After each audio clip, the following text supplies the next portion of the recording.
Alright guys, so let me get this reset. I'm going to show you guys how to port an intake manifold today. So we're going to get a couple measurements so you guys can see. Well, doing this one-handed, so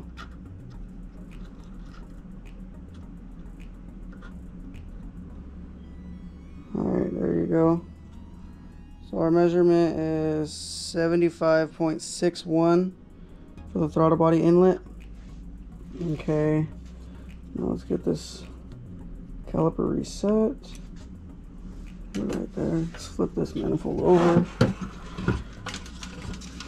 And this is an LS6 intake. So these ports are not going to be that big.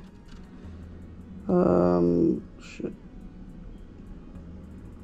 So we are at 25.90 millimeters. I should be able to open it up pretty decently.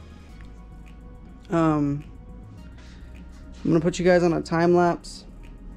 I'm gonna show you guys the tools you need real quick. So if you're wanting to get real precise, you're gonna want to get one of these calipers. And then you're gonna need a 1/4 inch die grinder with a shank. This is the sanding cartridge rolls. You can get them on eBay, Amazon, whatever. Any carbide burrs to cut. That's what I usually use to cut, to get the rough cuts done anyways. An air compressor. Doesn't have to be this big. You can do it with a little air compressor in your garage. You could probably do it with a Dremel, but it would take forever. Doing it this way, I can usually get an intake done in an hour or so. I do a lot of throttle bodies and stuff like that. I mean, as you can see, these ports are pretty dirty, so I'm probably going to spray them out a little bit before I start. But I'm going to get up into there too. I'm going to try to smooth it out as much as I can. You can't really see, it's just gross and dark in there. But yeah, so I'm going to go ahead and get you guys set up on a time lapse right now.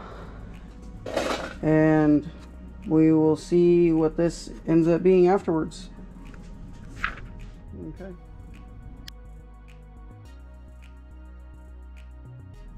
Alright guys, so what sucks is my GoPro died. And I think I lost the footage. I'm not sure. I'll see later once this is edited. But let me get the flashlight so you guys can see. So I got it ported. I opened it up pretty much as it could go on the throttle part, or the throttle inlet, I should say.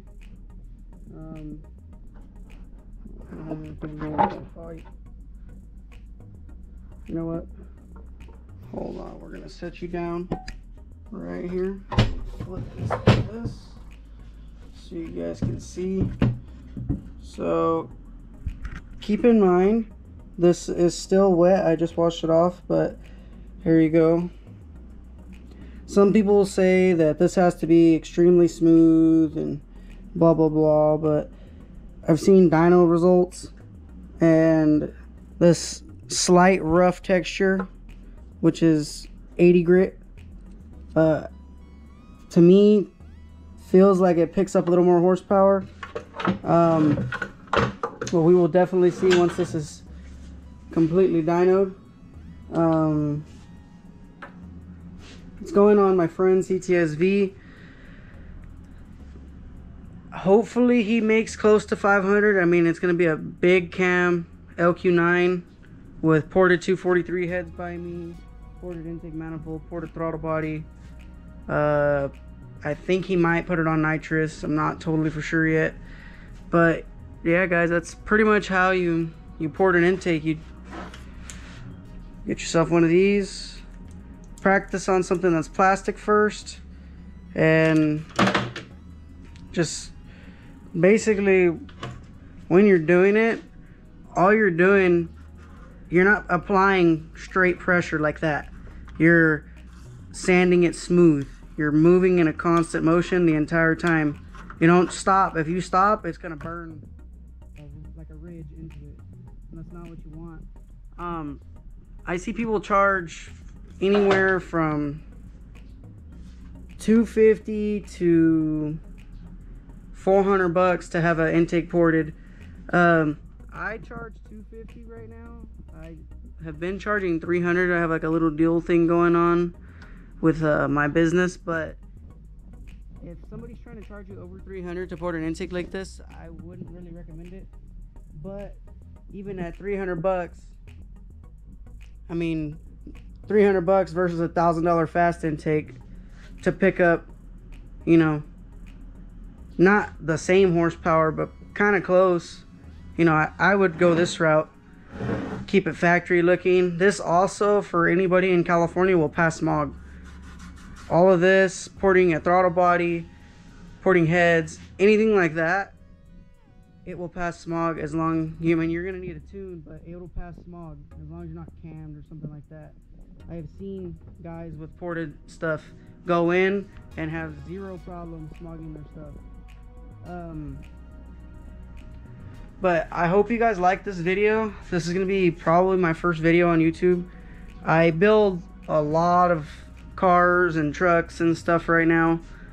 I mean, this is my parents' house where I do most of my work at. Like here, this is a 68 El Camino, 49 GMC, 69 Nova.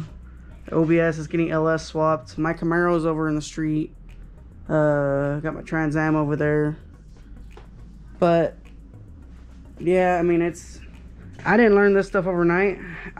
What I want my channel to be is to kind of help some of y'all out. Like, you know, some of you guys get into the car scene, you want to make your car a little bit faster, you don't really got the money, whatever, you can do it yourself. This is easy.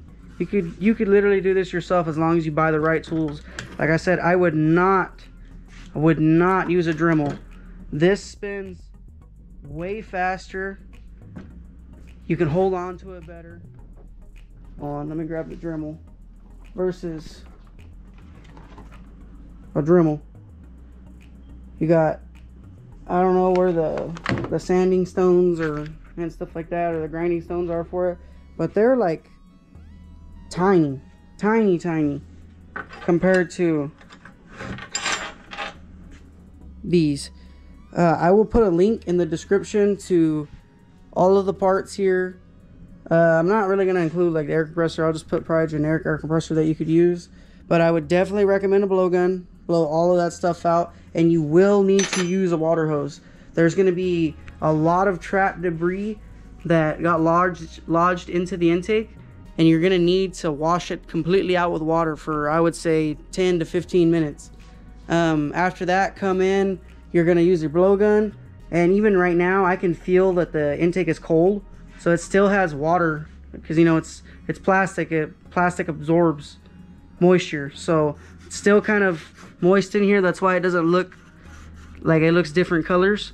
But if you sit here and you just straight blow the blowgun on it, it dries up.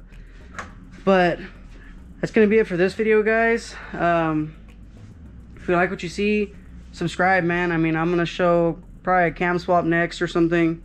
I don't really have anything big coming right now. I mean, I'm gonna put the motor together that this is gonna go on, but that's kind of boring.